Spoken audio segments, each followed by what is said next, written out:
Ladies and gentlemen, my latest analysis of the situation that is developing in the Middle East. I told you yesterday that what we are saying is a play out, a preface, if you will, and as a student of contemporary global history and politics, I feel that this is a preface or maybe stage one of World War III.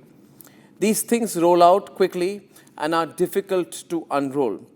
Things are moving faster than they did in World War I and World War II. And let me go a little deeper, because my conviction that this is going to be a larger global conflict is playing out by the hour. Even as we speak, the visuals that we got, Israeli rockets targeting, massive targeting, huge targeting of Tehran's main airport.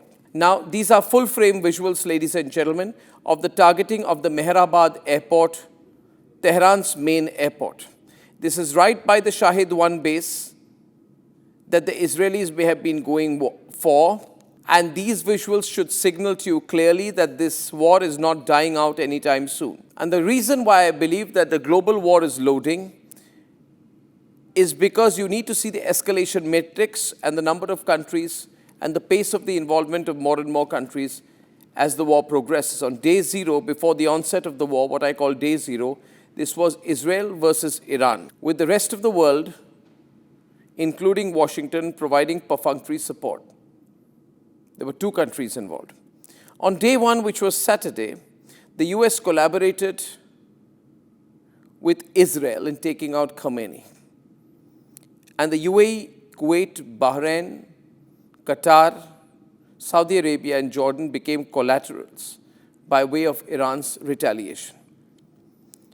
On day two, which was Sunday, Cyprus and Oman got involved after critical bases of the anti-Iran bloc were attacked as part of Iran's retaliation. By day three, we saw UK, Greece, and France being indirectly involved as American bases in the Middle East were being attacked, and we saw the likes of Keir Starmer and Emmanuel Macron taking clear positions by way of statements.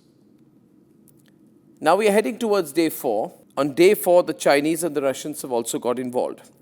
So if we see the total number of countries who have been directly involved, 3, the number of countries indirectly involved due to the attacks, 12, and the number of countries otherwise indirectly involved in terms of strategic interests and statements, 6. Therefore, directly or indirectly, 21 countries have been directly or indirectly involved so far in this ongoing conflict. More importantly, ladies and gentlemen, we saw two statements from China today.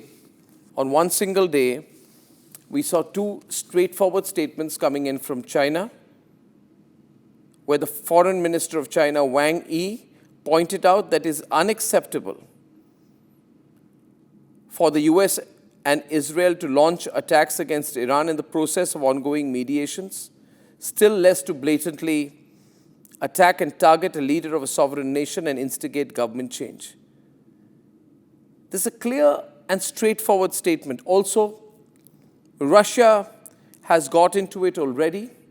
We saw the statement of March 1st from Putin, a formal condolence telegram to the Iranian President Pezeshkian, where he has said very clearly, he called it a cynical violation of all norms of human morality and international law.